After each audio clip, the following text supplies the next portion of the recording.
Welcome to Bong verdict. আমি জ্যোতির্ময়। আজকে চলে এসেছি আবারও এক নতুন এপিসোড নিয়ে। আজকে কথা বলবো সাকিব খানকে নিয়ে। সাকিব খান, ঢালিউডের বাদশাহ, ঢালিউডের মেগাস্টার সাকিব খানকে নিয়ে।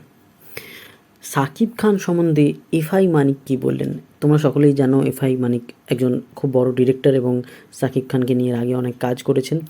তিনি হঠাৎ করেই বলে বসলেন যে ঢালিউড ইন্ডাস্ট্রি এটা তো সাকিব খানের ইন্ডাস্ট্রি, পুরোপুরি সাকিব ইন্ডাস্ট্রি। সত্যিই তো। আসলে কেন বললেন তিনি এরকম কথা? প্রশ্নটা হচ্ছে বলবেন নাই বা কেন? এই যে এতগুলো সিনেমা, শেষ যে প্রিয়তমা যে ছবিটা, সেই ছবিটা মাত্র 2.5 কোটি টাকার বাজেট, 3 কোটি টাকার বাজেট, সেই ছবিটি বক্স অফিসে প্রায় 41 কোটি টাকারও বেশি রোজগার করেছে। এর আগে কি কোনো ছবি এইভাবে বক্স অফিস কাঁপিয়ে রোজগার করতে পেরেছে আজ অবধি? ঢালিউডের কিং তিনি নন তো আর কে? এটা তো সকলেই জানেন। এফআই মানিক আজকে সেটা মেনেও নিলেন এবং তিনি ইন্ডাস্ট্রির একজন সিনিয়র ব্যক্তি হয়ে এই কথাটা আজকে বললেন। এবং বহু মানুষ যারা এখনও পর্যন্ত সাকিব খানের সমালোচনা করেন, সাকিব খানকে বলেন যে তিনি অভিনয় পারেন না বা তিনি ভালো ছবি করেন না, খারাপ ছবি করেন, তাদের এটা জেনে নেওয়া উচিত যে তারই জন্যই তো আজ ইন্ডাস্ট্রিটা চলছে। অনেক ভাগ ইন্ডাস্ট্রি তার জন্যই চলছে, বহু মানুষ তারই জন্য কাজ করছে, কারণ কি তিনি ছবি করছেন বলেই। তাই সবসময় তার এই ছবি নিয়ে জাজ করা বা তিনি অভিনয় পারেন না এই ধরনের কথাগুলো যে ভিত্তিহীন, সেটা এফআই মানিকের কথা শুনলেই বোঝা যায়। এবং এফআই মানিক কার্যত মেনেই নিলেন যে আজকে ইন্ডাস্ট্রিটা পুরোপুরি সাকিবের নির্ভরশীল। আজকে তাকে কেন্দ্র করে তুফানের মতন একটা ছবি যার প্রায় 20 কোটি টাকার বাজেট, সেটা তৈরি হচ্ছে। দরদ 10 থেকে 12 কোটি টাকার বাজেট, যেটা যৌথ প্রযোজনায় তৈরি হচ্ছে।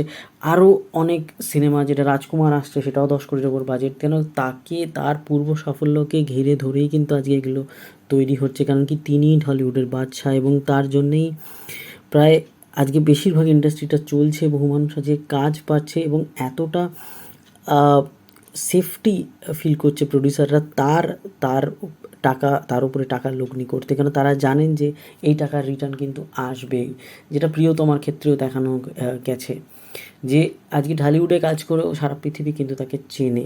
তিনি এত বড় একটা সুপারস্টার হয়ে উঠেছেন, সেটা কিন্তু একদিনের চেষ্টা না, তার 2 দশকের ওপর চেষ্টা, তবেই তিনি হয়েছেন। তারা আজও সমালোচনা করেন। তাদেরকে এটুকুই বলবো, এরপরে আরও 2-3টে যে ছবিগুলো রিলিজ করবে তারও সাফল্যগুলো দেখে নেবেন এবং এটা বলা বাহুল্য যে তারা প্রিয়তমাকেও বিট করে দেবেন এবং সেগুলো 50-60 কোটি 70 কোটিও হতে পারে, এ বিষয়ে কোনো সন্দেহ নেই। এবং সারা পৃথিবীব্যাপী এই ছবিগুলো চলছে, সেটাই কিন্তু সব থেকে বড় কথা। এবং আর এরকম জনপ্রিয়তা আর কি কোনো শিল্পী এরকম আছেন বা কোনো সুপারস্টার এরকম আছেন ঢালিউডে যে সাকিব খানের সমান জনপ্রিয়? আমার মনে হয় নেই, কেউ নেই। আমি যতদূর জানি এরকম কেউ নেই, একমাত্র তিনিই সুপারস্টার। এবং এফআই মানিকের কথায় আমিও শিলমোহর দিচ্ছি যে সত্যি এটা সাকিব ইন্ডাস্ট্রি। ধন্যবাদ বন্ধুরা। তা সাকিব খানের সিনেমা সম্বন্ধে আরও অনেক আপডেট পেতে অবশ্যই আমার চ্যানেলটাকে ফলো করো, লাইক করো, কমেন্ট করো এবং সাবস্ক্রাইব করো।